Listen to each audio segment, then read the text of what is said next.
Let's go. Come on. What you looking at, Willis? What you looking at, Willis? Have you ever had someone that gets on your nerves sometimes? So now I get on your nerves. Certain things you do.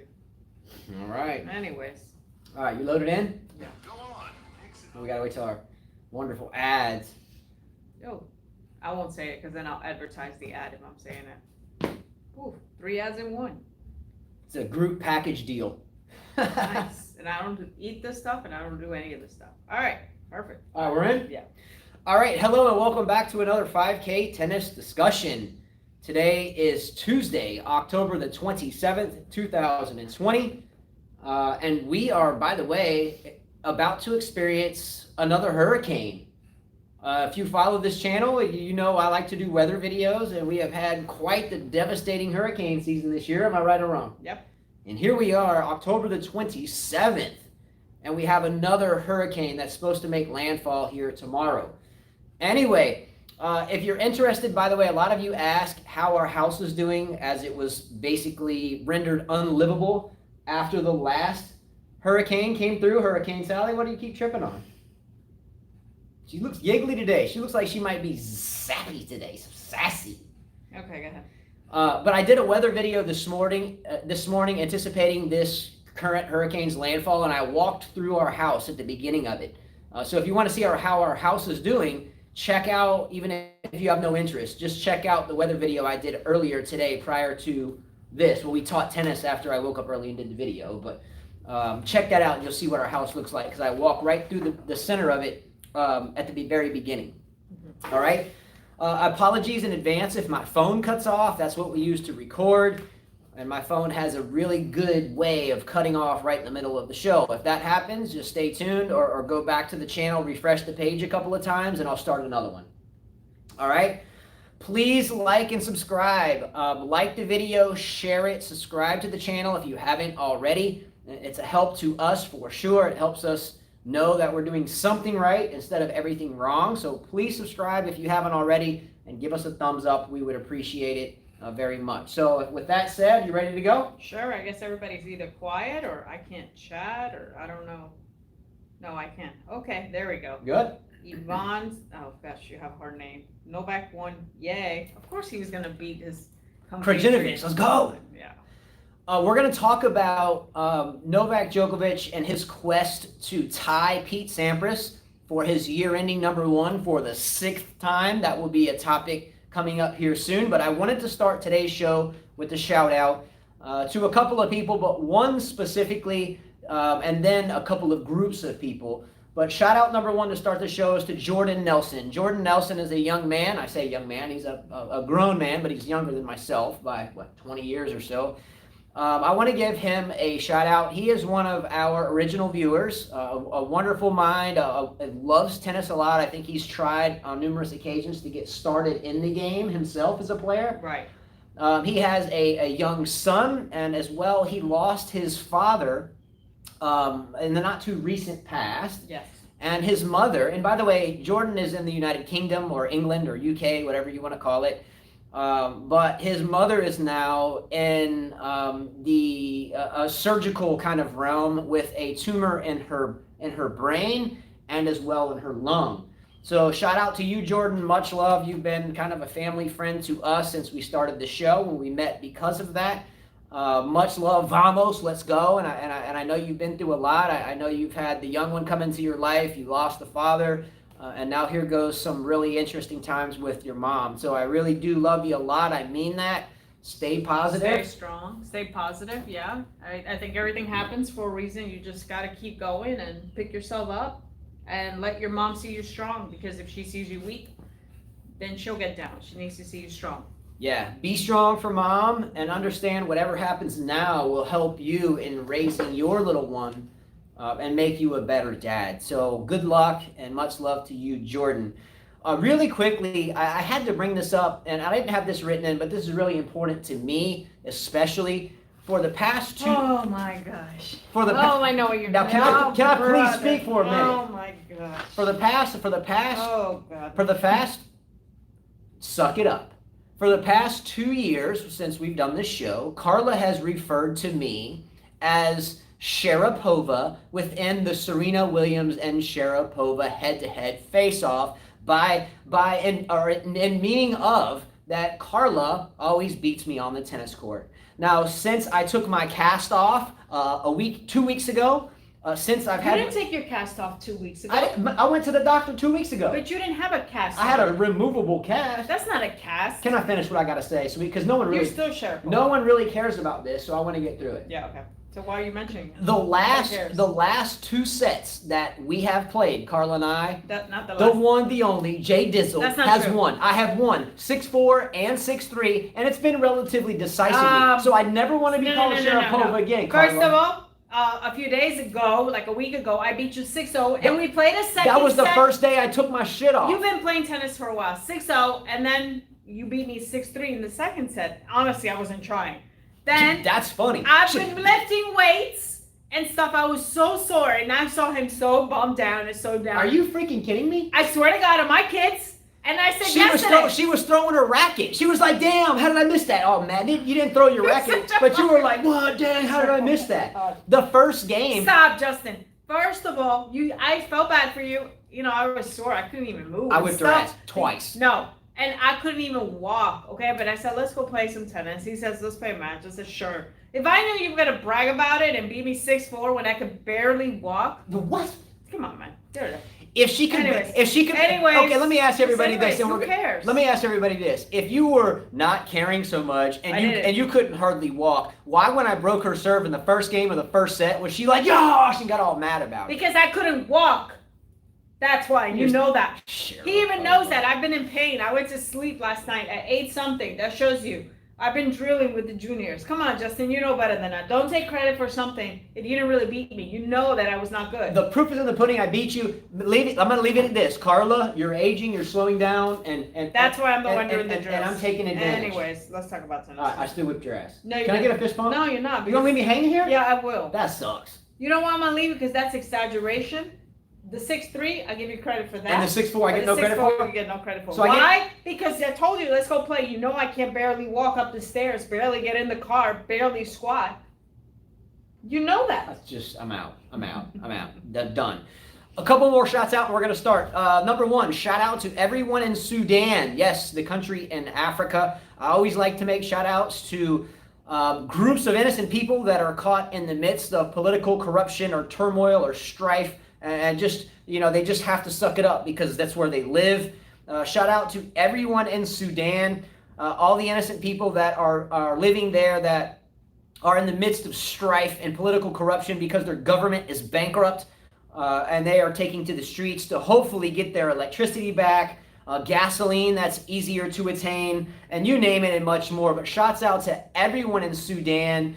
Furthermore, shouts out to everyone in Azerbaijan, and Armenia that are still wrapped up in a Turkish/Russian-backed conflict that leaves another group of people in constant bombardment, leaving them to play tennis in bombed-out swimming pools. I guess Djokovic and Yankovic and that whole Ivanovic type crowd can I guess empathize with these people. But a big shout out to anyone caught in the midst of war or political or corruption or economic strife because of their absolutely corrupt leaders. Has anyone ever heard these days that the world is a tough place to live in? Is the world a tough place to live in these days? Yeah, especially when people make up stuff.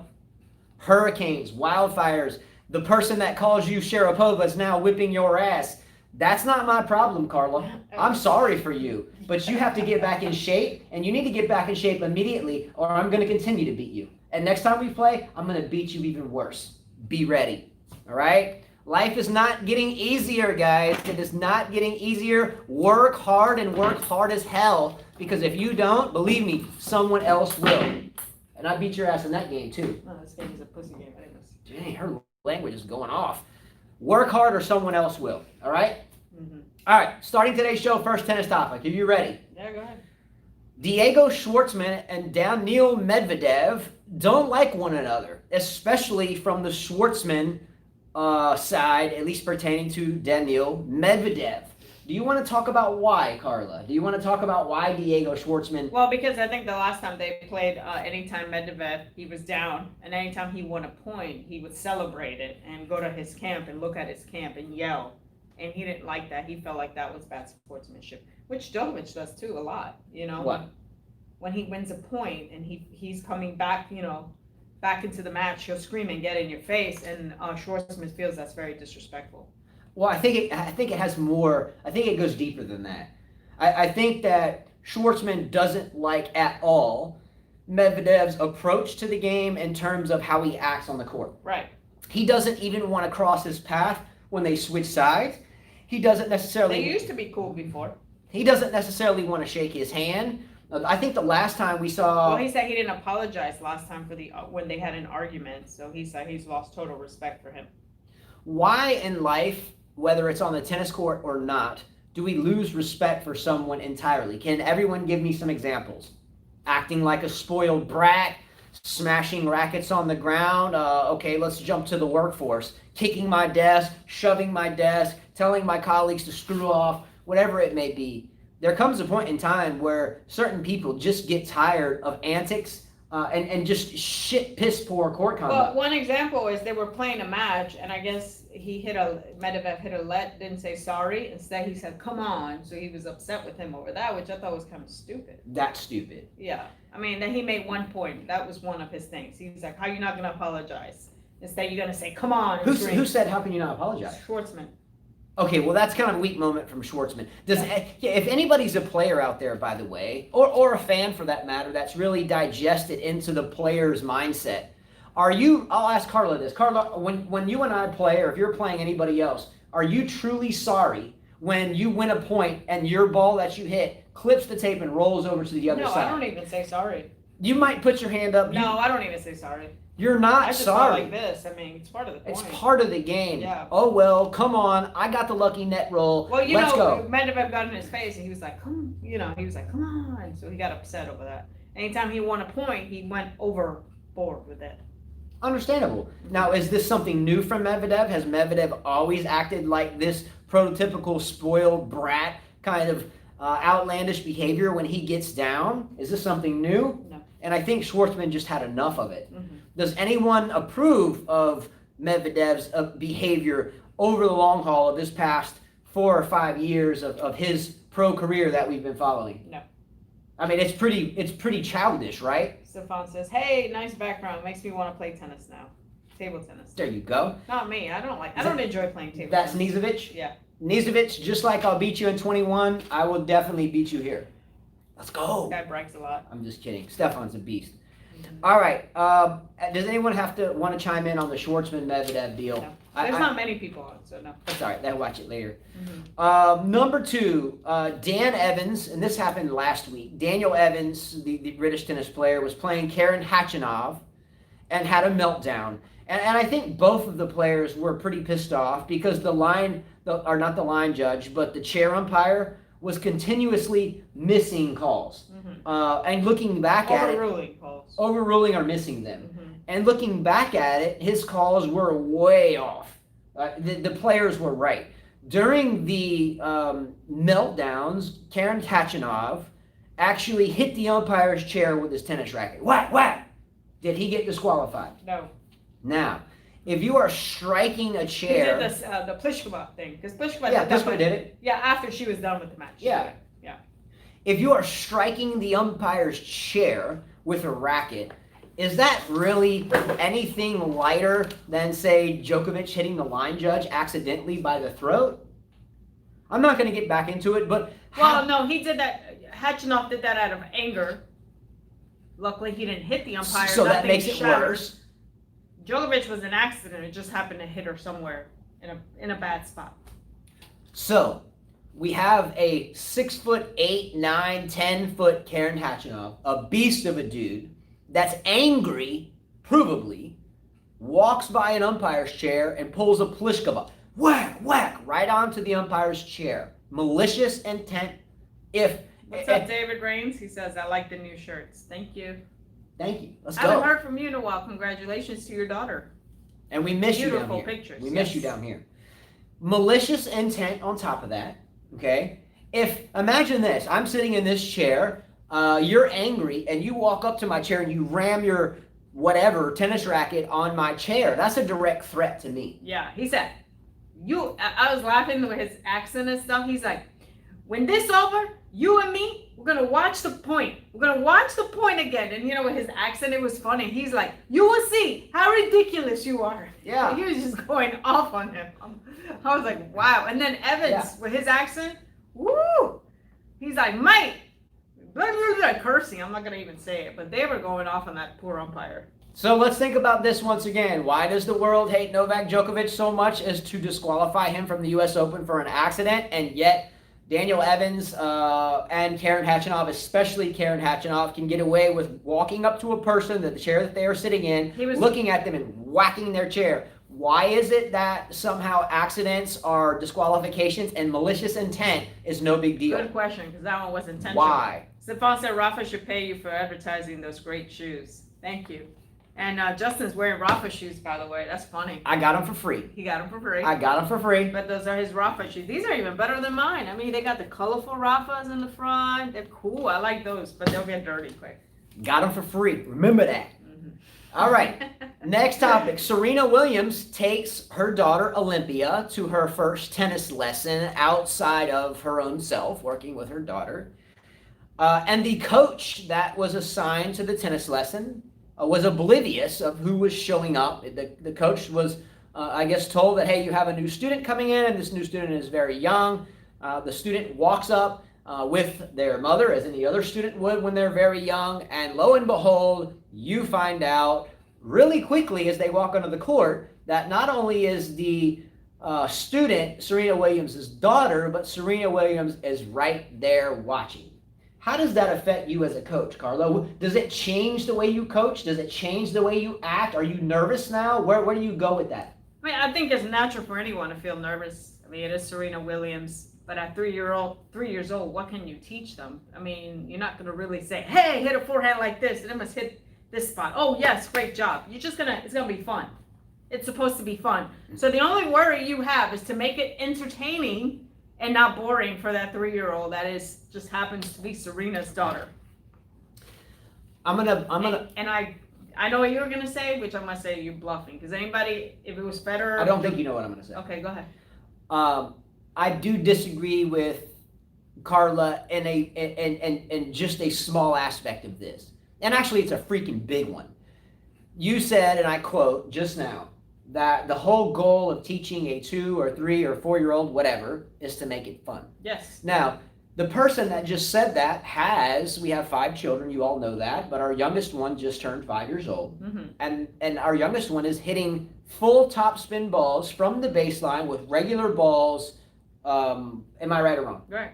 Now, the purpose of bringing a young child into this sport at a very young age is not necessarily you plan on them having the ability to win matches when they're 3 or 4 years old. You're trying to build hand-eye coordination to not be scared of the ball, to be able to control the ball. What are some things, Carla, that we do or have done over the years coaching? And when we coach very small children, we'll sit on the ground, we'll put our legs wide open. And I never did that. He does that. Well, and I'm not picking on you. No, I've taught 4-year-olds, but I never start that way. I start with the catching the ball, holding the ball on the racket. I've never sat down. That's what I'm saying. Right. That's what I've done. What we're trying to instill here is not necessarily just fun. Yes, you want to make it fun. And yes, you don't want to make the little child cry for mom or want to leave, because that's a really bad look. But you're trying to instill, yes, in a game type setting. Let's control the ball. Even if you're rolling it with your hands, control it in between my legs. Let me control it to you. Let's see if we can hold the ball, not bounce it yet. And you can try ups and downs at the beginning stages. Little guy, our youngest son, he's doing ups and downs already. Stuff like that. But just hold the ball on the strings and maybe take a few steps and walk with it and keep the ball centered in the center of the strings. We're learning coordination. We're learning how to use the mind and body to work together. So I disagree with you in a sense that you're just trying to make it fun. Now, I've coached at clubs over the past 20 years, quite a few of them. And yes, a lot of the young college players that are there to be assistants during the summer, they're just playing games with them. But yet the college kids that do that haven't spent 22 years coaching either. It's very important at a young age to build coordination. It's very important at a young age to feel comfortable on the court. It's very important at a young age to not be scared of the tennis ball. And this is what you're trying to do. Now, if Serena Williams walked out on my court and dropped her daughter off, I might feel a little bit of pressure, but my mind tells me, with all the crap that I've been through in my life, why in the heck do I want to stress about somebody else that has nothing? Not stress. I mean, just you're gonna feel a little nervous, not stressed, because anyways, it's a job, and either way, if they don't like it, that's tough on them. Next. I don't know if I'm stressed. No, I didn't say stress. I said you're nervous. Okay, nerves are normal. Let's end this topic on this. Number one, would it stress any of you out? But number two, Carla, you and I have tennis students and friends all over the world, and some of them are extremely wealthy, right or wrong. Now, when we're around them, do we treat them any differently because they're super successful or super wealthy, or do they just respect us because what you see is what you get? No, I agree with that, but there's like some parents that you meet that they just, you know what I mean? You want to feel their vibe and stuff, and maybe you should be happy. Some parents, they put that pressure on you. You feel pressure. That's what I mean. Yeah. That's what I'm talking about. No, not because, she knows the game, especially when there's a parent. Like my dad, when I got lessons, my coaches felt the pressure because my dad knew the game. In other words, you're not going to BS your way through it. Very true. Now, I'm curious if anybody can answer this question. In the grand scheme of things, people train very hard to be the best in the world, generally to make money. Right. Number two is because they generally want to be the best in the world and be the GOAT, right? Mm-hmm. Now, I wonder how many across all of sports, super successful parents have super successful kids within the same sport. Let's look at maybe in baseball, basketball, we've seen that. But name them though. Name them. Let's look at car racing. You had Dale Earnhardt Sr., Dale Earnhardt Jr. Dale Earnhardt Jr. won a couple of races, but was he extremely successful? No. Not really. Name some other ones. Who are some extremely successful parents that had extremely successful kids? Generally, it's vice versa. Who's the one in basketball? There's a few in basketball. Who? Oh, I would have to look. I don't know, and I can't name an extremely successful parent that has an extremely successful child in the same sport. The question is why is that? Because the money's already there. Why would you strive to be so damn successful if you already have a silver spoon and you have a bank account that's set for the rest of your life? It takes some of the hungriness away. Do you agree or disagree? Yeah. You know what I mean? Well, what about Peyton Manning? Manning, his dad? Okay, well, Archie Manning, by the way, was a quarterback for the New Orleans Saints. I don't think, and someone can check me on this, B-Doggo2 is good as a big football fan, American football, throwing the football. I don't think Archie Manning ever won a Super Bowl, and he instilled that in his children. And then you had Peyton Manning that won 2, and then I think Eli won 2 as well with the Giants. Curry. That's another one. But his dad. But did Steph Curry's dad ever win NBA championships? I don't know. Or was he just a player? He was a player.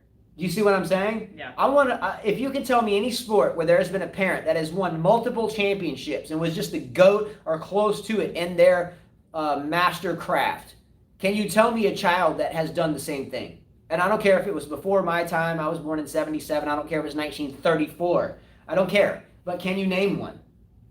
I think there's a lot of gladiators and fighters and soldiers that you could make. Muhammad Ali and Layla Ali. Ali was successful. That's a good. Who said that? I looked it up. I'm sorry. Okay, that's great. I don't think that women's boxing at this point is at the point and where you can compare this type of debate. Women's boxing is relatively new, and some people still don't allow it, and some states they still don't allow it. Mm-hmm. Do you see what I'm saying? Yeah, there's a list. You just have to look for them. There's a few baseball players mentioned here, hockey players mentioned here, race car drivers mentioned here. Mario, Michael, Jeff, and Marco Andretti. Okay. So there's few, but it's rare. Yes. It's rare. Yeah.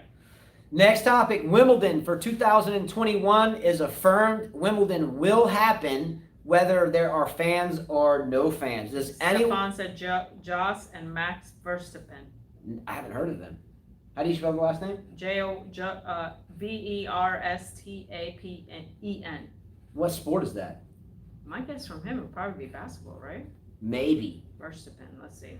But no disrespect to basketball outside of the United States, but basketball. No, race car. Okay, there you go. I was about to say basketball internationally is relatively weak compared to the U.S. Yeah, okay. You can have one. Is that or Michael and Mike Schumacher? Schumacher. Schumacher. I think they were race car drivers as well. Okay. Schumacher. I think that's a race car name. Horse racing maybe, but it's a type of racing.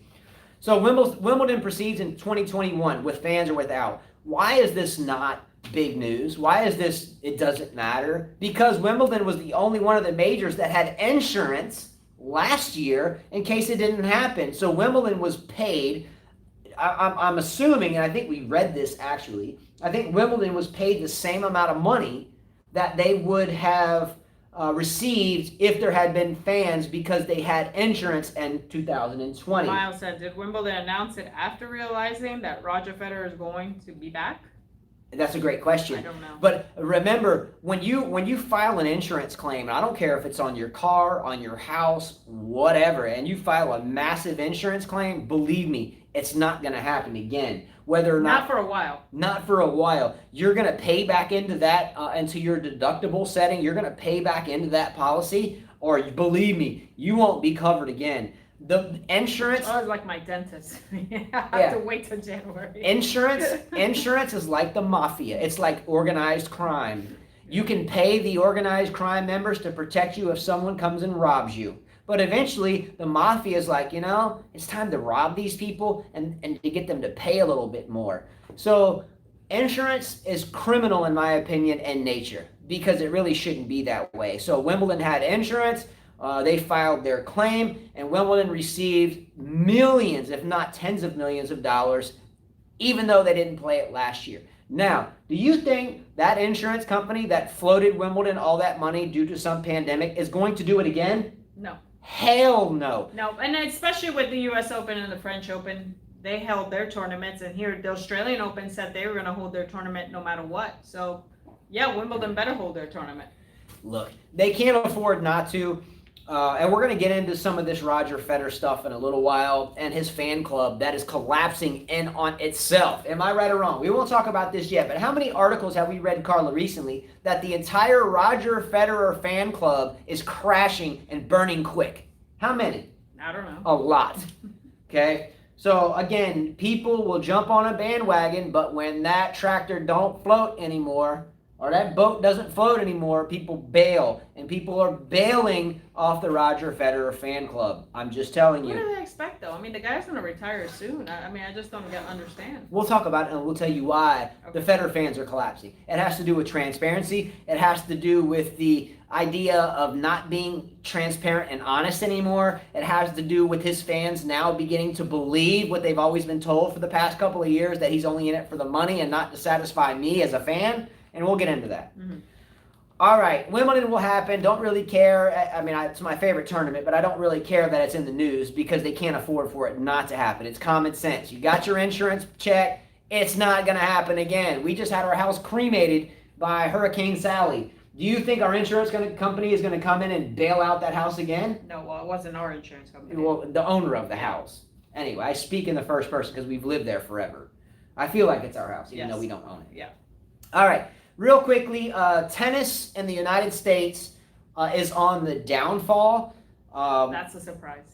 That's not where I'm going with the topic. Yeah, I know. But tennis in the United States is on the downfall. You can go to any city in the United States, any town, any county, and go to tennis courts that 20 years ago were pristine, very nice, no cracks, nets were great, and you go to them now, and you can't even tell they were tennis courts. They're grown over, the fence is torn down, the nets are torn down, there's graffiti on the courts, there's paint everywhere, no one even cares. However, tennis is the #1 sport in the United States, economically and viewers-wise. It gains the most support on the women's side. So women's tennis is the #1 sport for women in the United States. Right? Yeah, I could tell. There's a lot more girls playing. I could see it from the college recruiting. There's a lot more girls trying to play tennis. Yeah, definitely. Now, women's basketball, the WNBA, respectively, I can't say I enjoy to watch it. It starts from the ball. They have this multicolored ball. Once I see a multicolored ball, I'm thinking Harlem Globetrotters, and I'm kind of out. But no one watches WNBA. They might, give out free tickets and have the stadium packed, whatever, but no one watches it. The women's fighting and the UFC stuff, no one particularly cares. It's just not really appealing. Women's golf, some people watch it because some of the women's golfers now are really quite beautiful girls, and some people watch it for that, but no one really cares. Women's baseball has tried to be a thing. Softball. Women's softball was a thing, but I think they removed it from the Olympic because no one really cared there anyway. Yeah. And I'm not. And tennis is the way to go because it's a long. You can do it forever. So you can have a career after you're older, my age, 50, 60, 70. Absolutely. So tennis is a longevity sport, whereas the other ones are not. Well, golf is. Well, and it has to do with a lot of the sense that a lot of American women are in the top 100 in the world.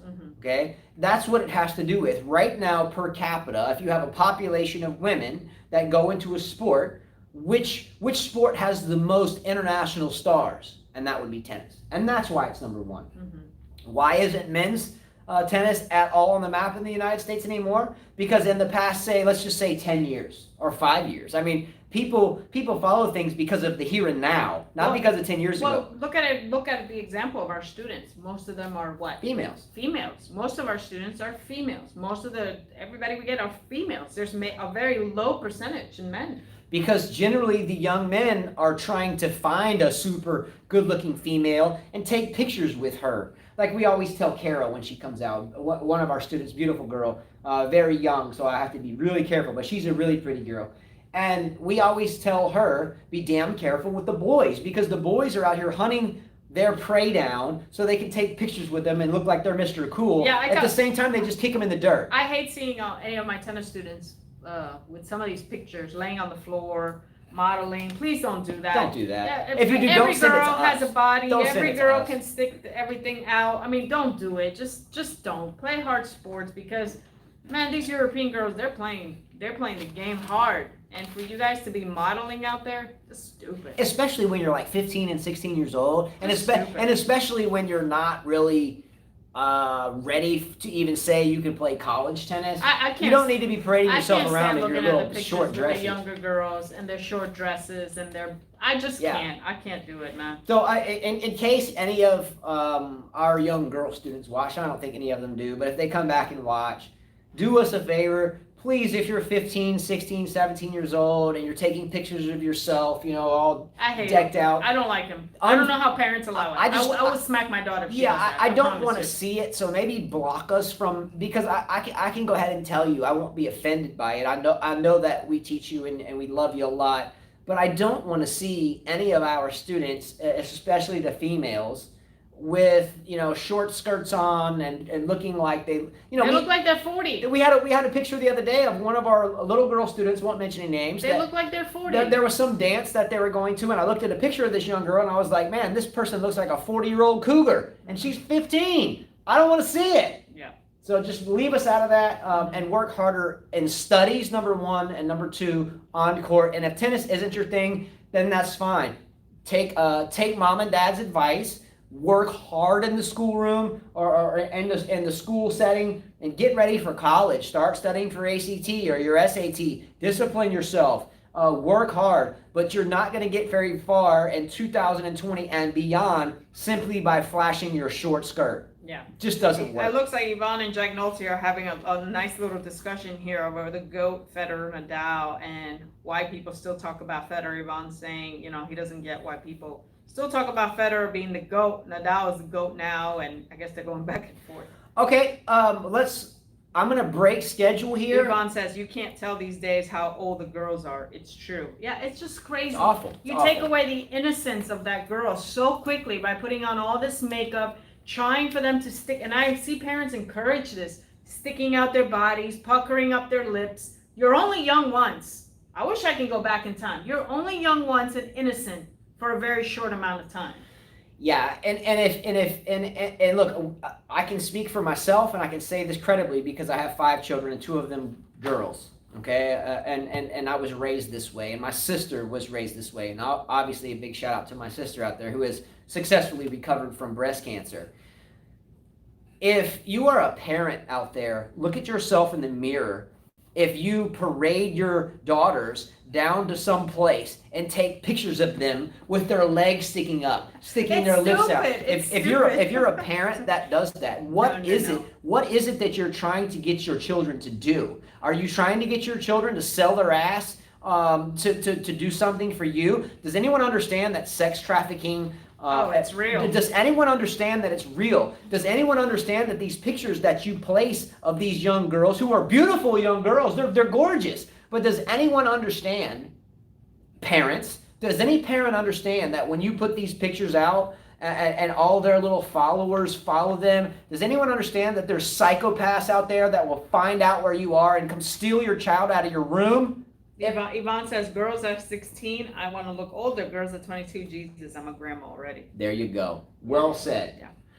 Don't parade your daughters out there when they're 15, 16, 17 years old, still in high school, in short skirts and a ton of makeup. There are predators out there, and it's a really naive and stupid move as a parent. And I speak because I have 5 children and was raised that way. And my sister is 40. I'm 43 in November. She is 47 in January. And we were raised that way, and that was the 70s. Mm-hmm. So does anyone want to tell me it's safer David, now? That's great to hear Justin's sister has recovered. Thank you, Dave. And Dave, we miss you here. We need to see you soon. But no, Dave Raines. I wonder, are you still playing tennis, Dave? Are you getting to play tennis? Or are you getting, to get out of work? And you know he is. I hope so. Dave Raines, by the way, is a wonderful family man. Mm-hmm. His wife is a wonderful parent. Dave Raines, would you parade your daughters around? No, he wouldn't. I've seen how his daughters. I already know the answer to the question. Yeah. So again, it's really sad and dangerous. Look, I tell my daughter when my 11-year-old, who's now becoming a teenager, you could tell. If I see her clothes and she's built like Carla, if her clothes is too short, if I see her come out with the shorts, I say, "Can you please go change?" Let's go. Let's get rid of those shorts. That goes to your sister. I said, because she's only 8, so it'll be big on her. I said, you need to wear something longer. Yeah. It's just simple. It's a dangerous world we live in. Now, I'm going to skip. I am playing. I'm going to skip a couple of things and then go back to it because you said that.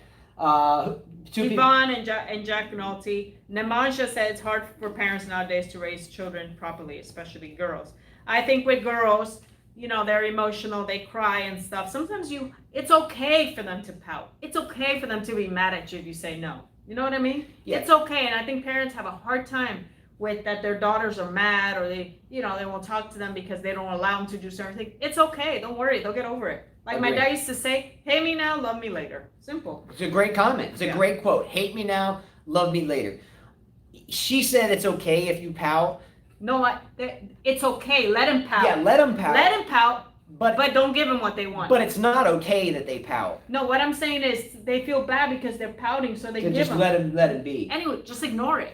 If one of my boys pouts, even my 5-year-old, Jonathan, our oldest son's at the Air Force Academy. Christopher's, I think, top 3 in his entire school in terms of academics. What top 2? Mm-hmm. So what happens, Carla, if any one of the boys pout, especially the boys? But what happens if the girls pout? Do I get mad, Carla? I don't know that you get too mad at them. You kind of ignore it too. Well, let's put it this way: if one of my boys pouts, that's different. I'm giving them something. I don't strike my kids, obviously, but I'm taking something away. I'm yelling at them. I'm getting in their face. I'm definitely getting that pouting out of them and trying to switch it to something. I'm trying to switch the pout to either anger or something. I'm trying to get the pouting out of here. We don't need it. Yeah.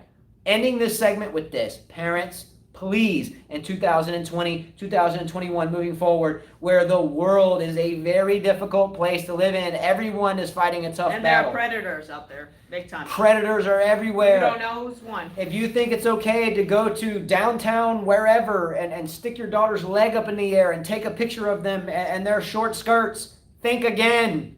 Justin comes across more macro than Borg. Why, Michael Walker? Because of the hair? What's up, Mike? Let's go. Glad Mike's here. What's up, bro? New York, make some noise. Jack Nolte says the question is, but why don't we question men's motive if you think it's okay to exploit because of women's? No, we. No, I mean, the guys are wrong. I'm just saying. I'm not saying who's right or wrong. What's the question? I get it. I didn't quite get that. The question is, but why don't we question men's motive if think okay to exploit because of women's we? I think what he's alluding to, and Jack Nolte's a great tennis mind, and he always leaves good stuff. Always does. I think, and correct me if I'm wrong, but I think what he's alluding to is how can you just yell at the women Oh no, it's when the men, if the men But are where? Okay, the question is why don't we question men's motive if we think it's okay to exploit because of what women wear? No, it's not definitely right, but it's not okay. But again, you're not gonna go in. I'm not gonna go walking at night at 2 a.m. with a dress up here and put myself in that situation because there are a lot of sleazeballs. You know what I mean? Yeah, he makes a great point. Yeah. You do have to look at the men in that situation. However, raise your voice right. I tell my boys, don't you ever lay a hand on a girl. Don't you ever disrespect a girl, or I will slap you and punch you in front of somebody. Yeah, I'll drag them through the dirt.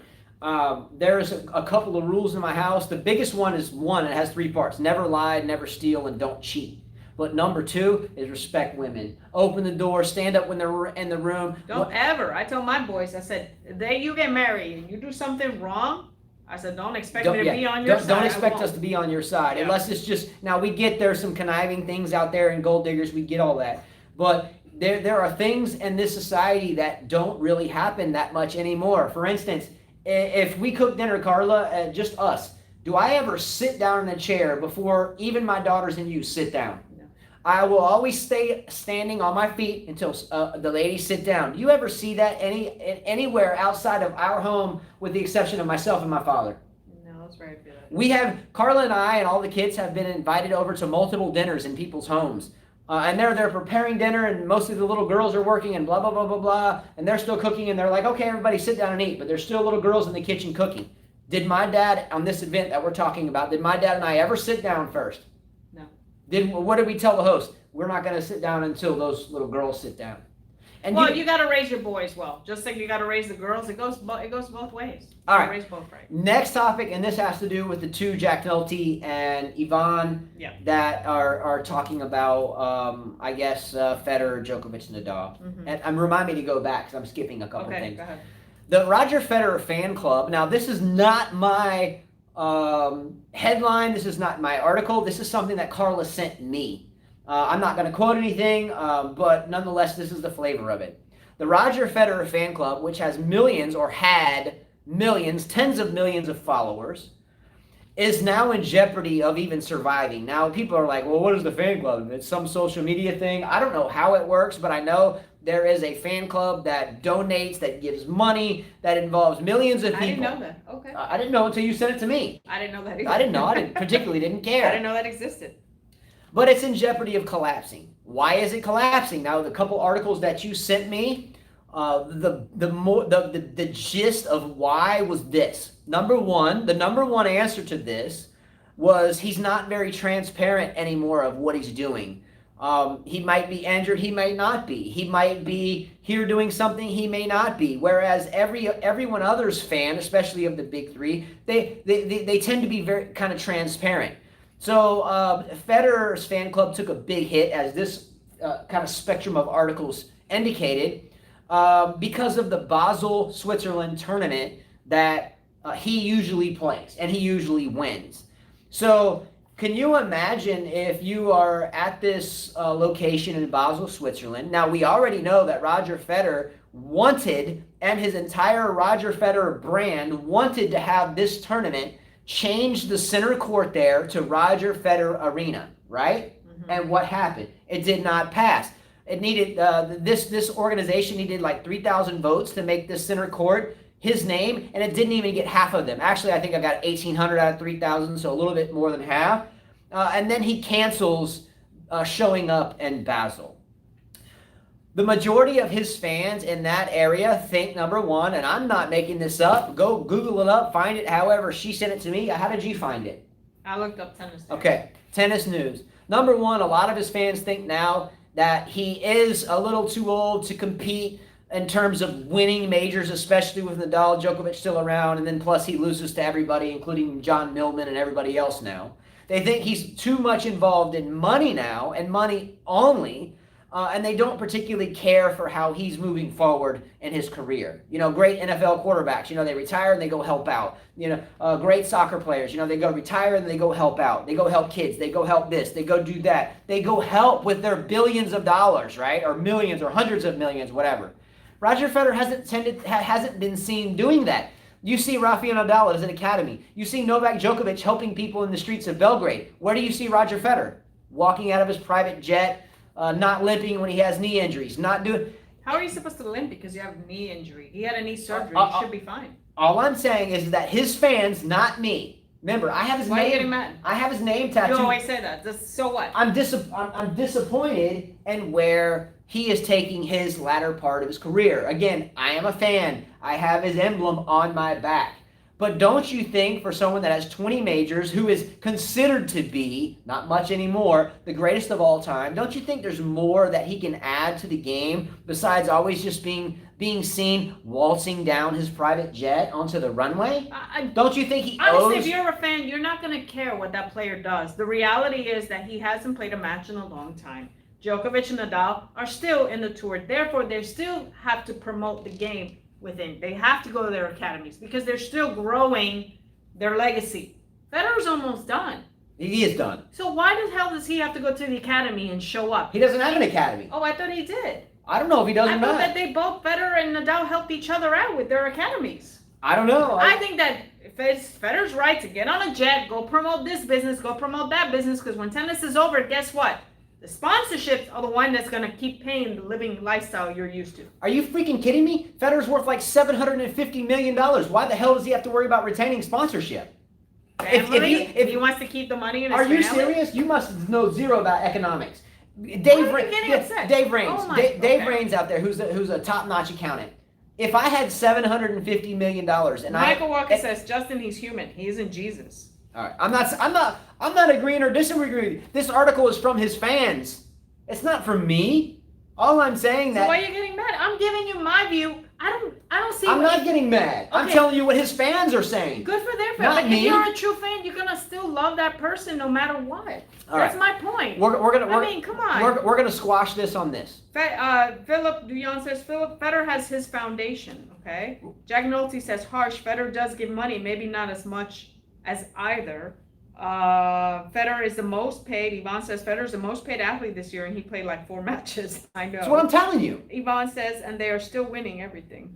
Look, I didn't write this. Again, from Federer's onset, just out of juniors, when I first watched him play, watched the match, playing Philippoussis for his first major title, all the way until now. I'm a supporter, but it just seems to me that his fans are becoming more wise to his motives. Here's the top reasons that I read in these articles. You sent me a couple of them. Why his fans are dropping off the Federer Fan Club. Number one, it seems to us that he is shifting now to only money and not the fans anymore. Mm-hmm. Number two, he canceled Basel after having been denied center court there, which was I forget what the name was, Jacob Schau. I had it written before. Canceled Basel, his hometown. Whoever even plays there? Tommy Haas played there a couple times, I think. But Federer always wins it because he goes to his home turf and supports his fans. So he cancels that one. Not being transparent with his future. Now, does he owe his fans something? I think so. His fans has bought his gear. And by the way, his tennis rackets, the RF97, the Pro Staffs, and the K Factors, and the N6 ones have all been very difficult to play with. You're selling these 12-ounce rackets to young kids that can't even swing them at $300 a pop, and then they're buying them. To me, they're shit rackets. I'm just saying. They're not good rackets to play with. I played with an 85 Pro Staff through college and then retired that to a Babolat lighter frame, more newer school racket. But Roger Federer's rackets are extremely difficult to play with. I would not recommend any kid to go play with that racket. Yeah, it's so heavy. If someone asked me for a list of top 10 rackets to choose to give one of our students at any level, that racket would not even be near it. It wouldn't even be close. It's really stiff. It's really big. It's really not big in terms of size, but big in terms of heft. It's just tough to wield. Unforgiving. Unforgiving. So again, hey, go with Rafa's racket. Go with Djokovic's racket. A lot more forgiving. The head and the Babolat frames are much easier to maneuver. They have a bigger sweet spot. I don't like Babolat racket. I don't like the Babolat rackets. That's me. But you play with a blade, so yeah, I play. But the Babolat rackets are much easier. My kids use them on the arm. So I'm not making it up. I think I get more amped about this because I followed Roger Federer and his every match for the better part of 12, 13 years, every match. I mean, I was living in Vermont teaching snowboarding and skiing and working at Killington doing reservations, and I would lose sleep over his smashes. So don't tell me I'm not a fan. I'm just disappointed that you don't see pictures of like Roger Federer helping people in the streets of Basel. Whereas Djokovic does it in Belgrade. Yvonne said 250 euros for his shoes. Federer's a businessman at this point. Laugh out loud. Exactly. Federer could sell fresh Swiss air at this point. Exactly. Oh, that's funny. Who said this? Yvonne. So Yvonne, check this out. We've seen a show about this. We were watching this show and it was on, I forget the channel, but it was called the most Vice. It was Vice channel. Yeah. And it was called Most Expensivest, and it had dude from 2 Chainz on there. And he was trying to try out the most whacked out expensive stuff that rich people buy. Yeah. And they had like canned air. Canned air. And they would have like one little can of air that was from like Antarctica or something, and you would just take one whiff. So you'd get the can, and you would open the can, and you go and smell it. Your can would be empty, and people were paying like $200, $300 for a whiff of Antarctic air. My question is, how do you even know that's legit? Here, we gotta start selling that. 5K tennis, air, Alabama, Stuffing Island. We'll go to Mobile. Better yet, you could get like the stinkiest farts and fart in the can and cap it off, and then you could send someone a gift. You know, you could be like, "Hey, it's your birthday." And stick it in your head. I don't like you though. I don't like you. Happy birthday though. And they'll be like, "Oh, how did you even do that?" Open up a canned fart. It was a ridiculous show. The most expensive ice cube. I'm like, do rich people really spend money on ice cubes? I mean, ice is ice. You remember it's that? Gonna melt. Oh yeah. This special like sphere ice. It was like $200 for one ice cube. For one ice cube. I was like, it was like fresh. It was like Alaskan glacier ice cubes, and it was like one ice cube, and the one ice cube was like $200. And then the person buying it was like, "I love to have it in my $300 scotch. I want the Antarctic ice cube and my $300 scotch." Like sipping on the thing of scotch. I'm like, damn. Anyway, I'm gonna leave it at this. This is not me talking. But I just think, again, Federer's almost done. I think Michael Walker said Federer has a foundation, that his charity. I mean, the guy's a businessman. That's what he is now. He's almost done with tennis. Hopefully he wins one more. But if he's not on the court practicing, that's not going to happen. And remember, I'm always putting this bet out there for anyone that wants to take it, and we're going to move forward. I place this bet to you. For the year 2021, next year, from the Australian Open into the French Open or Roland Garros, whatever you want to call it, into Wimbledon and into the US Open. If anyone wants to bet $100, okay, I will give you 3-to-1 odds. If you bet $100 that Roger Federer will win one of those 4 majors and you win, I'll give you $300. If you lose, all you give me is $100. I'm hoping to take that action. Okay? I'll take what? Jeez. I'll take the action. You'll be teaching a lot of lessons. I'll take the action. If someone wants to put $100 up, okay, $100 up, send it to me, PayPal, send it to me wherever you want to do, Venmo, Cash App, Western Union, however you want to do it. Send it to me. I'll write it down, or just wait until it happens. I don't care. I only have a problem paying out when I don't have. I mean, you don't go to Vegas and drop money on a football game and you don't pay the bookie there. Just saying. Now, if you got some side shop bookie, then yeah, then don't worry about it. But since I can't find you and you're international, you know what I'm saying, most of you, then if you want to take the bet, place $100 that Roger Federer will win any one of the 4 majors. And if he does, I'll give you 3. I guarantee there's no takers. And if so, let's go. Michael Walker said our odds are against it, especially the Zverev is looking now. Oh my God, Zverev winning the 2 Cologne. Yeah, can he win a major is the question. It's possible. He's heating up. He's heating up. All right, next topic has to do with a viewer comment, and that viewer comment was from Yen Hao Kor. Yen Hao Kor. Wait, before you go, Miles said if Roger wins one more slam, I'll be disappointed in all the other active tennis players. I agree with him. Who said that? Miles Doe. Let's go. I agree with him. Again, it's not that it's not that real. Yvonne says, I'm ready to offer 10-1 odds. See, I'm with him. I'm with him. See, he gets it. You know, time and tide wait for no man. It's just, you can't count on beating everyone in a 2-week tournament, win 7 matches, 3 out of 5 sets, when you're 39, even if you were super duper healthy, but he hasn't played in months.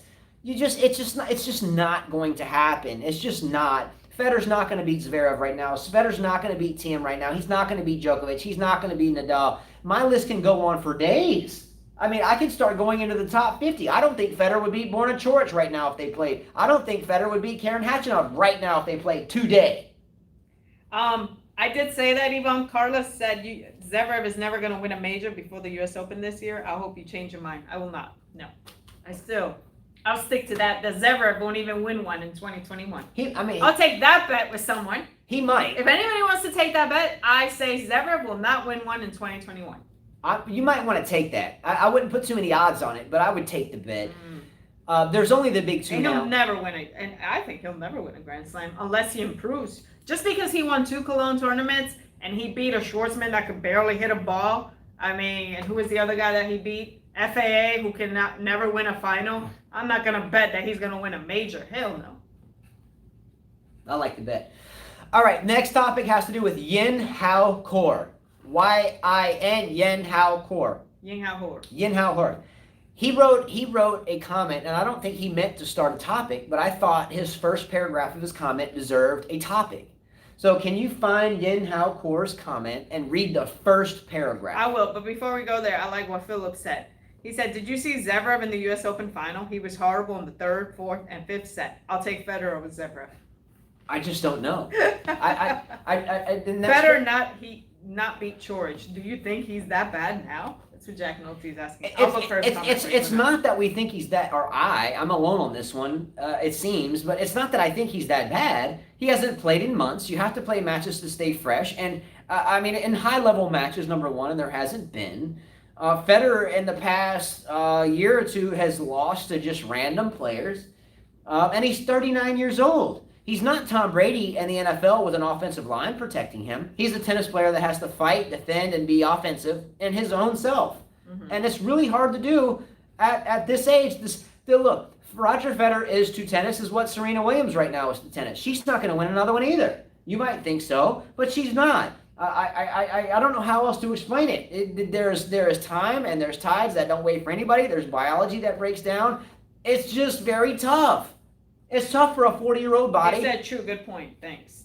All right, going to the comment that you were asking me to look for. All right, read the first paragraph of this comment. You don't have to go further, but read this and read it loud so everybody. The one that says if you were to give a percentage. Yes. This one. Listen. This had based on a chart that you put about how if you want to be good, you gave a percentage. Okay. I put out a chart on the community thing. I don't know if anybody ever even sees it. But I put out a chart, and the chart had to do with how much time should you spend practicing if you want to be great. Not how much time do you spend if you want to be okay, not how much time do you spend if you want to be recreational at anything, but how much time should you spend practicing if you want to be great or a master of your craft. Mm-hmm. Now, this came in from that picture. It was not a video. This comment came in on top of that. Ying Hao Kor says, at 5K tennis, read aloud. If you were to give a percentage of luck, good and bad, versus hard work in determining life outcomes, what would you give it? Example, 50-50, 70-30, 80-20, etc. By luck, I mean all sorts of things from opportunities presenting themselves to setbacks that come up very often and so on. For instance, the significance of bad luck is even way more influential than the impact of good luck. To give you just one of the many good examples of what I mean, look at my all-time favorite tennis player, Delpo. So many consistent setbacks regarding injuries, and on top of that, playing in the worst possible era in terms of winning Grand Slams. Both issues which he and no other player can do much about. And of course, many players work hard. The moral of the story is this. How much luck is involved in becoming the greatest or a master of your craft? Really good comment. I think a lot. How much? So I'm going to ask everyone a couple of questions. How much luck is involved in being great? I think it has to do a lot with luck. Why?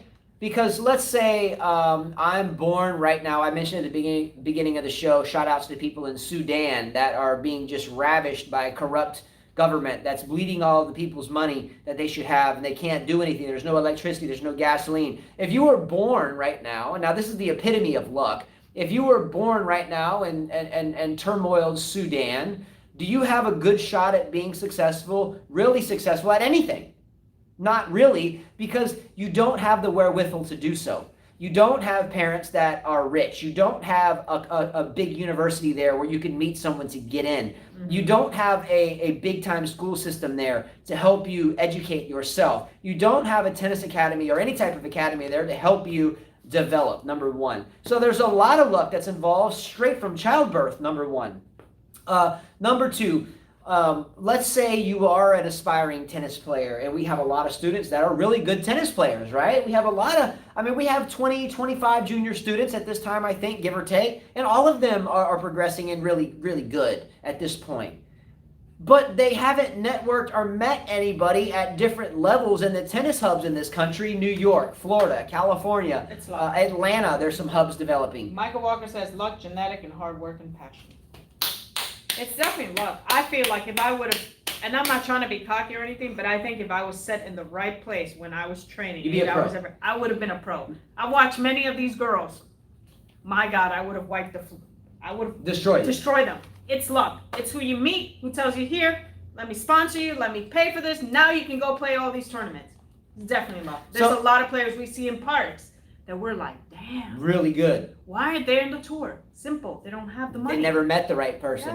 Yeah. They had to go to 9 to 5 every day and work and pay the bills, and no one saw them. So I'm going to let Michael Walker answer this question. He's always has been a great tennis mind. He's been around the game for a long time. Probably has a deeper tennis mind over the generations than all of us combined. John Narty said, to be the greatest tennis player, you need perfect circumstances and genetics. Bravo again.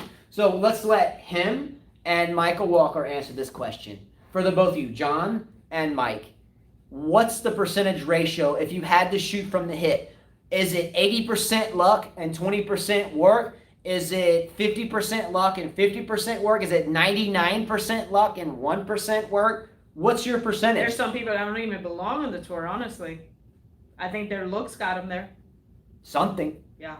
I mean, I'm telling you, when I say Zverev, I know you guys always say, but there are players out there that are better than him.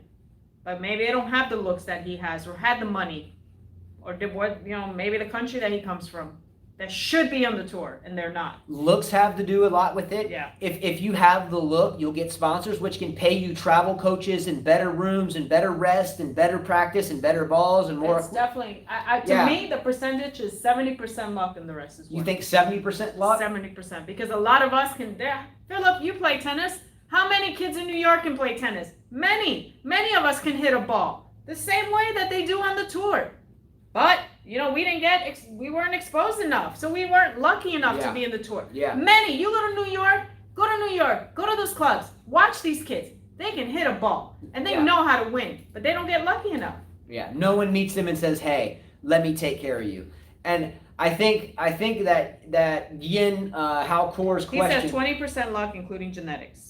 Okay. I think. Who said that one? Michael. And then Nemaji says like 80% hard work, luck 20. Okay. I think you need more luck than the hard work. I'm with both of you guys. I wrote on my sheet, 80% hard work and 20%. John already says for tennis, 95% luck. Almost impossible to be a professional tennis player without right. Yeah. I agree with you. I said 80% luck. I said 80%. Because there's many of us that can hit a ball. Yeah. Many of us. I said 80% luck too. 80% luck. I was with them on their numbers, but I had them flip-flop. Yeah. Only because why? I've been there. I've played my entire life, trained for it. So have you. We had the best coaches growing up. Our fathers were very good players and were born into the game. We played every moment, literally, till this very day. I played hours. I played every more single hours day. than most of these kids that come to us. I can tell you, like, when I train our kids, my goal for them is not to be a pro. No way. It's just to get college help. It's just to get college help. I don't think in my head. I think for parents, when they go in their head and they're seeing money, don't see that. You train your kids so they get a free education. Yeah. I don't train my daughter because I think she's going to be a rock star and be on TV. You just want her to be able to sing. I want her to say, no, I want her to her college is paid for. Yeah. Same with little Justin. Same with Gabby. Same with everybody. And that's just the way it is. And now, if you look at team sports, you can flip the numbers because you have a team to carry you. Now, I get doubles, you have one teammate, but let's just kind of scratch that. But there is. Well, Philip says 5 years ago I was practicing at IMG, and Bollettieri. I went there. I had a scholarship there. Comes up to me and says, if I had you as a junior, you would have been a professional tennis player. There's a lot of luck involved. Thank you. Well, now Philip was a great player. I'm telling you that there's a lot of us in New York. I lived in Florida. Florida is the mecca of tennis. I mean, you see the best of the best. And I'm telling you, I saw so many, but it's luck. It's where you're at. Where have you been exposed? Yeah. Who you know. And, I do think in Philip's case that this would be very true as well, because Phillips now is a neurologist, and to be a successful junior tennis player, or successful now rather, and now a neurologist, goes to show you that he had the mind and he had the game to be great, but he was able to use his education to be highly successful, but never had the bit of luck for someone to notice him 20, 30 years ago. Yeah. So, I mean, that wraps Don't you play with a one-handed backhand too? I thought you did. Oh. Sinisa said it's 60-40 for work. Michael Walker says, look how hard Federer, Novak, and Nadal train in their 30s. You have to. It's not luck, it's talent. I disagree with you. John Gnarly says tennis is one of the most expensive sports to get it. Anyone can pick up a football. Exactly. True. And basketball. Now, I've been in this debate before for a lot of years, especially with my own father. If I ever mention that around my own father, who, by the way, is a retired doctor, spent 26 years as a flight surgeon in the Navy, retired into private practice, but was born into tennis. His father, my great-grandfather, played, so he was born into it as well. Great coach. But when I mentioned to my father, who deserves the credit here, he trained me young until coaches stepped in, but he would always yell really freaking loud, like, what the? If I ever mentioned tennis was an expensive sport. Now, it's expensive to travel and play on tour. Sure, and do the tournaments. Yeah. However, Carla, you and I were affiliated with a tennis camp, or I guess you could call it an academy in Kenya for a little while. And there are little boys and girls in Kenya who were playing tennis in bare feet, that had dirt tennis courts, that learned how to string rackets by using a piece of wood that they would keep pressure on with their feet and learn how to string their own rackets. And they would play at a semi-decent level and taught themselves with nothing but a beat-up tennis racket and a piece of rope and some chalk to outline the tennis court. So it's not expensive to learn, okay? Didn't Bobby Riggs used to tell people that he would try to beat you with a beer bottle or something like that back in the day? My dad used to say, I'll try to beat you with a damn broomstick. So it's not expensive to learn and to play and to have a way of getting fitness in. I think now, and you can ask Philip out there, who would be a really good mind for this, I think tennis has been linked to adding 10 or 9.7 years onto your life in terms of longevity. I think I even saw this, actually, I think I even got this from Philip's video. Yeah. I think I watched a video or read something that Philip wrote. I do watch his stuff. And I think I read somewhere that Philip indicated that tennis added something like 9.7 years to your life if you play it here and there. So it's not expensive to learn and to have fun. No, it's not expensive. But if you, for instance, I know my son's UTR score can go up really high if I had the money to go here or go there or go over there, but I don't. So I'm not willing. I'm not willing to do that because I don't think it's that big of a deal now. Look, I think You know what I mean? I think the end topic is look at. Well, I like this comment. Hold on. Vanash says, but luck is part of everything in some shape and form. Agreed. It's not everything. We can't condemn successful people, but I do have a problem with nepotism.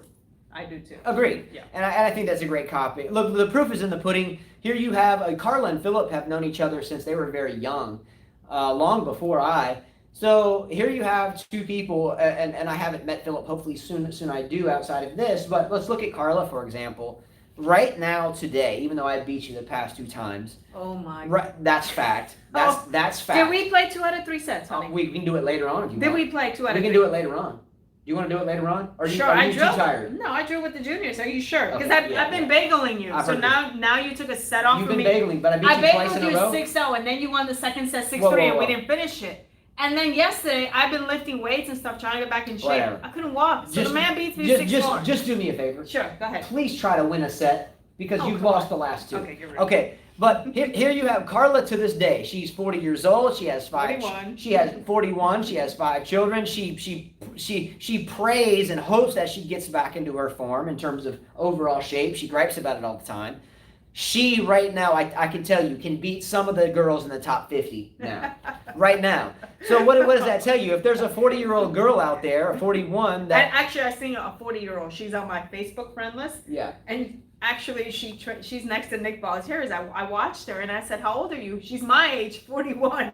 The girl can hit a ball, and she's training to try to beat some of these young kids. It's out there. Yeah. It's out there. And unfortunately, if some major sponsor or someone tied to that or some big coach or whatever doesn't see you and say, "Hey, I want to work with you," you have no shot. So Philip says tennis is the best sport for health and especially neurological health. It reduces the risk of premature death by up to 47%. Let's go. I'll keep playing tennis. Told you. Yvonne says, I think that chess grandmasters have the best life expectancy. But it's nice to hear that tennis adds something too because I play both sports. I guess I'm going to live forever. What about You're going to live forever, Yvonne. Has anybody found Bobby Fischer? Are we still trying to find Bobby Fischer? I don't know. I don't know. I think he showed up somewhere. Sinisa said tennis is not as expensive as golf. True. Good point. But also very hard to get in the pro tour. And that is what is hard. But when you get in there, it's all up to you. You win or you lose, and that is not luck. I agree, but I'm just saying to have a sponsor. But didn't we talk about the pros that have no sponsors and they got to travel and they can't go to all these tournaments because they can't spend money on hotels and stuff? Speaking so you need the sponsor. Speaking of golf, I heard that Rafael Nadal was just playing a golf tournament. I think in Mallorca, in Spain. Mallorca, yeah, finished like Ballarac Golf Championship. And finished like 9th place or something. He was 10 shots behind the winner. Well, it's a small tournament, but a lot of pros play. Good for him. I think he finished 9 over par. I'm no golfer and I'm awful at it, by the way. I hit more grass than I do ball. But I'm sorry, 9 over par is not going to get you on the pro tour. I give that a big woogus. WGAS. And he just played for fun. He's not trying to show off. He's just somebody saw it, oh, wow, this guy 10 behind the Well, so does Steph Curry and so does Michael Jordan. So does a million other athletes. But usually tennis players can pick up any other sport. They're very smart people. Tennis players are very smart people. Very, very, very particular. I mean, if you look at Novak, Federer, and Nadal, the 3 guys, let's just say even Murray. I mean, they're good with business. They speak many languages, They got a lot of stuff going on for them. I agree.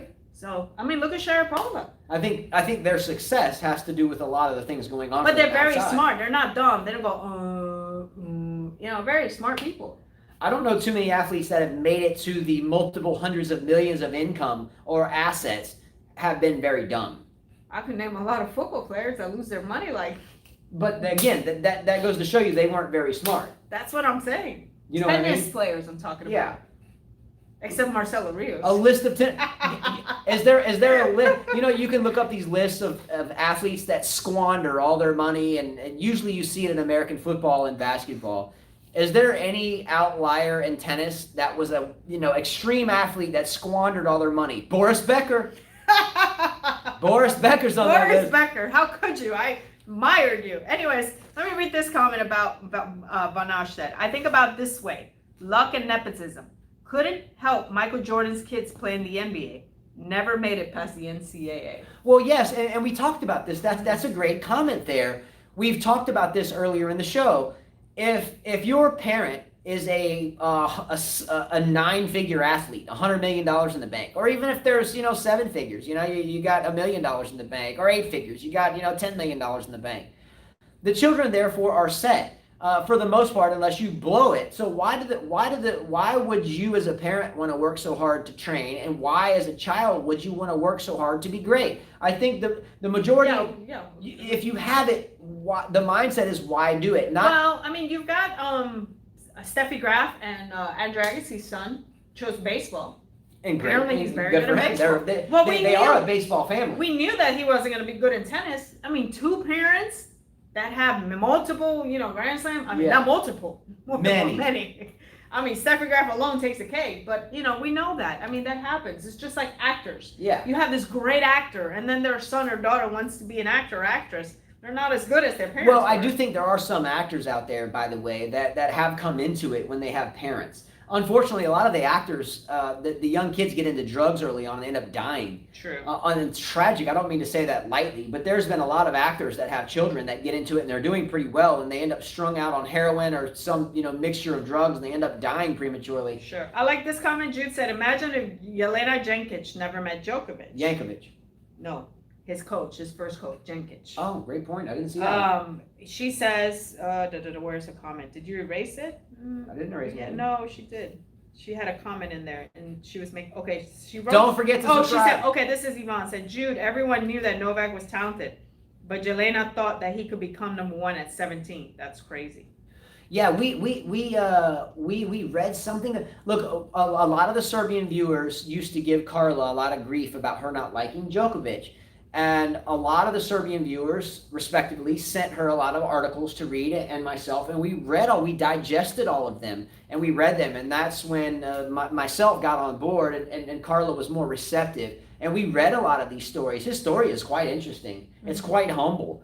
I think Djokovic's parents had like a pizzeria somewhere, and he was noticed, and then they went from there. So there was some luck involved there. I watched his first few videos of the first coach teaching him, how to hit the ball. Kind of reminded me of little Justin, our son, because our boy, I'm telling you, and we've coached quite a few kids. I've never seen someone pick up the racket like him. I mean, like our little boy, the way he hits it. And I was watching Djokovic, and I do watch all these videos of different pros just to see what they were doing around that age. Just to see if you could notice something. You could notice something special. There is something special there. You could see that from Djokovic. There was something special. Federer was already at the age of 4 hitting 30 balls back and forth at the age of 4. Well, most 8-year-olds can't do that, Yeah, our little son. But our son is can do that. He does that from the baseline. He has a ball machine that's coming in. He's hitting the forehand the way you would hit a forehand if you're training for 3 or 4 years already with that form. I mean, it's natural. So there is obviously she saw that. She saw there was something in him. Yeah. It's just getting there is the next thing. Yeah. How can you find somebody else to get you there? Exactly. So anyway, great topic there. But we just mentioned Boris Becker. Boris Becker has been the focal point of a lot of really bad media and a lot of bad publicity in the past couple of years. But I do want to take up for Boris Becker for a second. I don't particularly care what goes on in anybody's personal life. I will go ahead and tell you Boris Becker was one of my favorite players to watch as a child. My number one as a child was Stefan Edberg. Stefan Edberg was a focal point in our development as young juniors. The one-handed backhands, the serve and volley, the etiquette, the way he dressed, the way he prepared himself. Boris Becker, on the other hand, was the nemesis. He was like the Djokovic to Federer. Becker was a nemesis of Edberg in a way. But Becker was and still is a really good and historically great tennis player. Now, the reason why I'm going to take up for him here is he's been in the news recently for hiding his trophies that he owes to supposedly debt collectors that are trying to collect debts from him. The reason why I'm taking up for him right now is this. If you are a debt collector, and this is just my opinion, and I'm an idiot when it comes into just stuff like litigation. Dave Raines out there, who's a really good accountant in Ohio, can be more transparent here. But my feeling is how in the hell, if you're a banker or however this works, an attorney or whoever, debt collector, how do you feel good as a person going after someone's trophies that they won? I get it, they're worth something.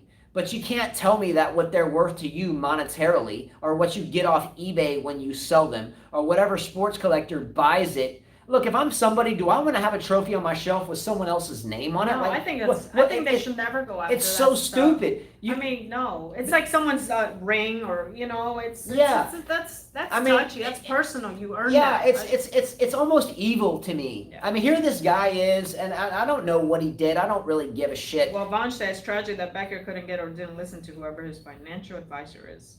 Well, yes and no as well. I mean, let's take American football or American basketball into our minds for a second. Boris Becker was 18 years old, and he was thrusted onto the scene and started winning. Here this young man is just like any American football. Sorry, I had hiccups. any American football player, any American basketball player, did anyone ever educate all these people on how to invest their money, where to spend it, what to do, and what not to do? I'm not saying these people are innocent, but let's take, for instance, John Doe football player in the NFL. You know, they have about 3 or 4 years average to play. Otherwise, they might have a catastrophic injury, blow a knee out, break their arm, rupture their patellar tendon like I did, which is career-ending, but I managed to get back on the court.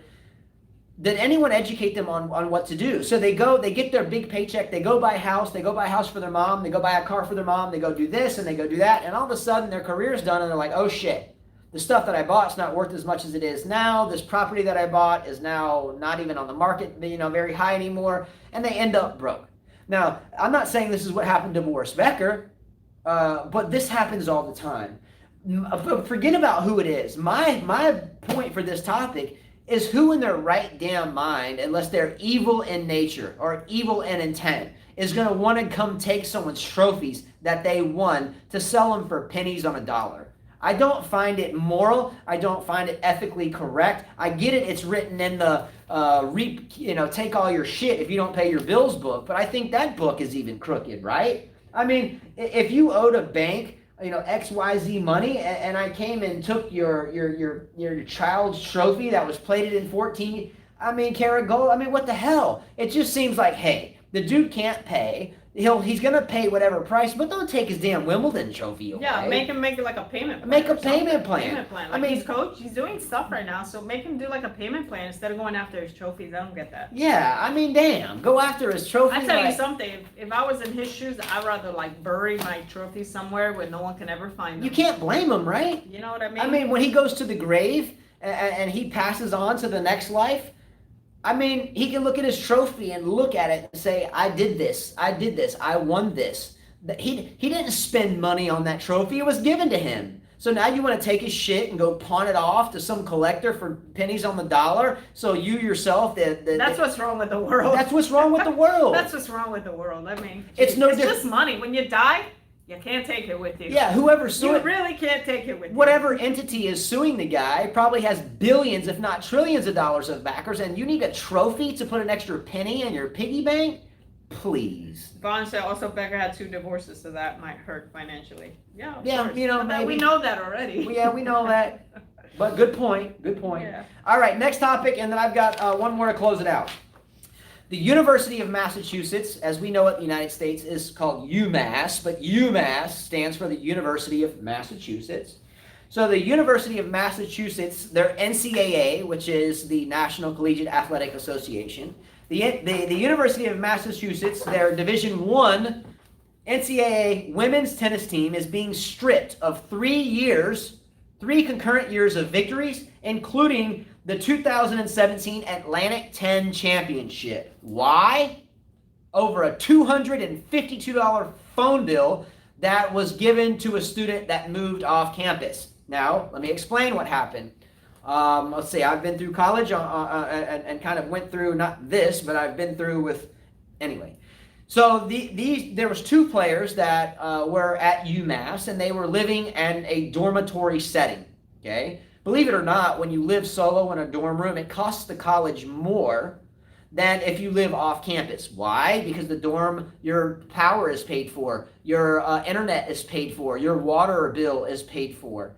When you move off campus, your housing drops because now you have to pay for your own power, water, cable, internet, and so forth, right? Mm-hmm. Well, the college doesn't have anything to do with that if you move off campus. Anyway, so 2 young ladies move off of campus, and they are still paid the amount of money that they were paid. And by the way, when I say paid, the college student and the dormitory setting, I was in one in college, you're not paid the money. You just go to your room and you don't have to worry about paying anything because it's already paid for. Do you get what I'm saying? So they're paid it, but you never see it. It doesn't go in your pocket. It's just paid. You go to your room and the power's on. Your phone works, right?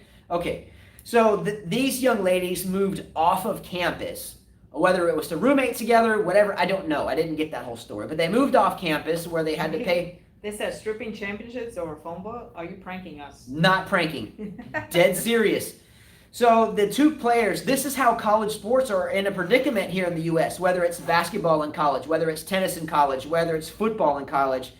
The players really should be, and I hate to say it, they really should be paid something, because that is really their major. When you go to a D1 school on a tennis scholarship or a football scholarship, that is what you do. You know, your grades might not be that great academically because you're in the training room, the weight room, the tennis courts for like 7-8 hours a day every single day, so you don't have much time to do much else. Now, when you're a tennis player, you have strings, you have rackets, you have shit that breaks, and the school generally doesn't provide those. You know, football players get their pads and helmet, but the school generally doesn't provide the players a tennis racket or a new string job. I'm just saying that's how it was for me. But anyway, they move off campus, and because the college was still paying, not themselves, but making them, giving them an allotment to have the same amount, then UMass was audited. So UMass, I guess the auditors find out, here's two people living off campus, but yet they're still paid the same amount. It should be lower. What's going on here?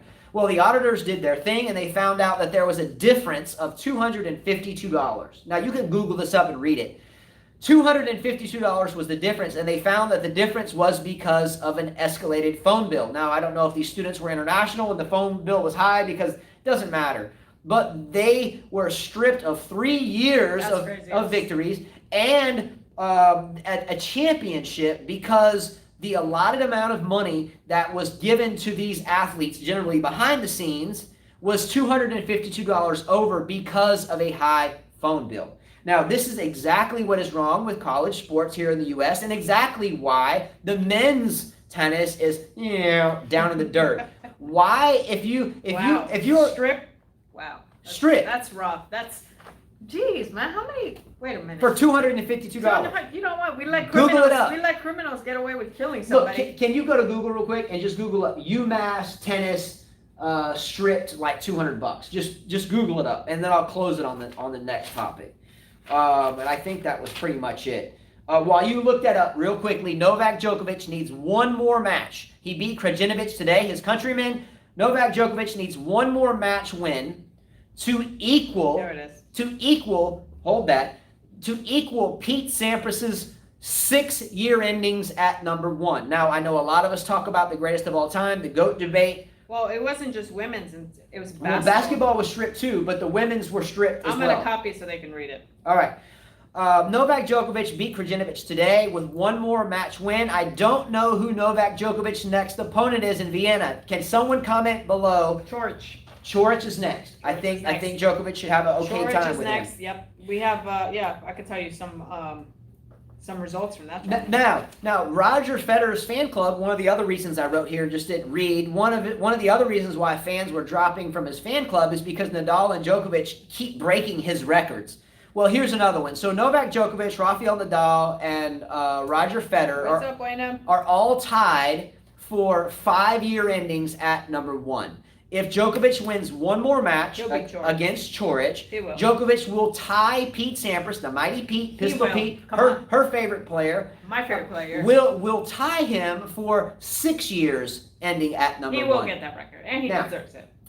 This is a record, once again, that Novak Djokovic will break away. Not only is he the head-to-head leader over Nadal and Federer, not only has he beaten them on their own favorite surfaces, except the French Open there for Djokovic, but now Novak Djokovic is about to take a step ahead of both of them and finish year-end number 1 again. I hope that that never really happened. Well, I hope that Borna Coric. He ain't gonna do nothing. Yeah, I think he deserves this one after the U.S. Open. Is all I'm getting at. All right, back to the UMass and what happened at University of Massachusetts.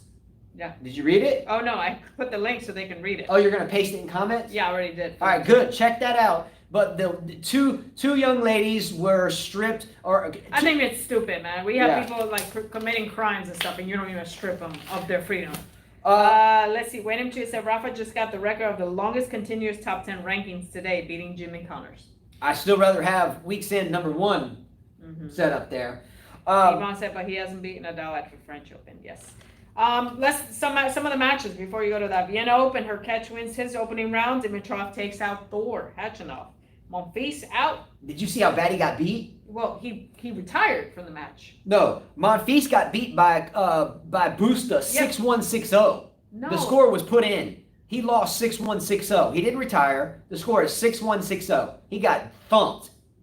Check that out. Check the score. 6'1", 6'0", boosted, took out Monfils. Maybe he was hurt. Something No, happened. 6'1", 2'0", walkover. Oh, I didn't read it right. Yeah, I was about to Okay, tell well, you. still, damn. Anderson beats D. Novak in 3 sets. Fritz goes down to Coric. Well, Coric has a better chance against Djokovic than Fritz does. Rublev beats Gambos. Shapo goes down to Rodionov. Yeah, I saw So that. much for a great year from Shapoval's had a long year. Evans won too. Sabalenka, your girl, wins.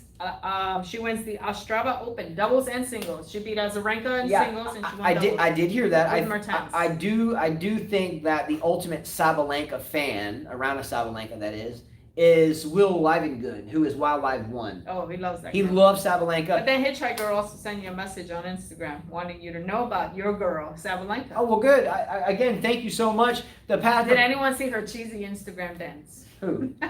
Sabalenka. The past couple of days has been a really, really busy time for the both of us. We've been coaching wide open. We're staying in this church, which is, we're blessed to be here. But our house, if again, by the way, please subscribe and please. Yeah, that's gonna be a good match. Please subscribe and click a thumbs up. If you haven't subscribed already, please subscribe. Click a thumbs up. Again, once the Australian Open happens, we're going to be doing our fantasy teams, and we're going to be doing our tennis racket giveaway. So make sure you subscribe. That's the only thing you have to do to qualify for that. But the past couple of days has been really kind of hectic. The internet hasn't worked here at all. It came back up, hence why we did a show. Number 2, we have another hurricane approaching, so I've been watching that. And number 3, if you look at the weather video I did earlier this morning, I walked through our house filming it. So when you get done with this, just spend 1 minute. Go take 1 minute of your time and looked at the weather video I uploaded this morning, and I walk through our house. I walk in the front door, I show you the furniture pile of all our stuff in the street, and show you what the house looks like. But check that out. But I've been monitoring the weather because our house doesn't have a roof on it right now. And if it gives us 6 inches of rain, it's going to be another just devastation for us that we really don't want to have to deal with. But with holes in the roof and another hurricane coming, it might get worse for us. So it's been kind of an anxious time for us the past couple of days. And we've already been We don't have this. the tennis channel too, so yeah, and no tennis Wayne channel. always sends me messages. I'm like, I can't really watch tennis because I don't have anything, can't watch it. All right, guys. Thanks so much as always. Had fun doing this one. Sorry for the delay. We usually wait, we had a few news, few things. Okay. Last thing, Bertens not playing the Australian Open. She's getting Achilles surgery. We all know Gorgas is retiring from tennis, and we got Wickemeyer, first child.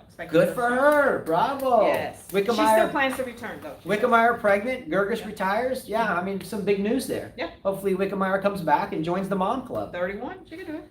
All right, everyone. Thanks so much. Thanks so much to all of you. You are our Players Box. Again, we usually do a show every other day when majors are not happening. It's been 5 days, maybe even 6. Again, it's because we have no internet where we're staying. There is no internet. We don't even have windows, and that's okay. We're lucky to be here, but we just don't really have a home base. And we're being told we're 1 month away from moving back into our house. Mm-hmm. But if this hurricane actually does damage here, and it looks like it's right on track to be right here tomorrow night and to Thursday morning, it looks like it could be a lot longer than that, but I hope not. All right. But thanks so much, everyone. Take care. Much love. Vamos. Let's go. You show them the back of your shirt? So we have the new shirts made. I don't know. Can you see the back of the shirt? This might be too close. Squat. I can't tell. Can you see it? Oh, my legs are killing me. I can't see it. Okay, no? Go that way. Oh, there you go. 360 view. Got it? Yes, thank you, Wayne Chia. Will do. Much love, everyone. Take care. See you next time. Bye.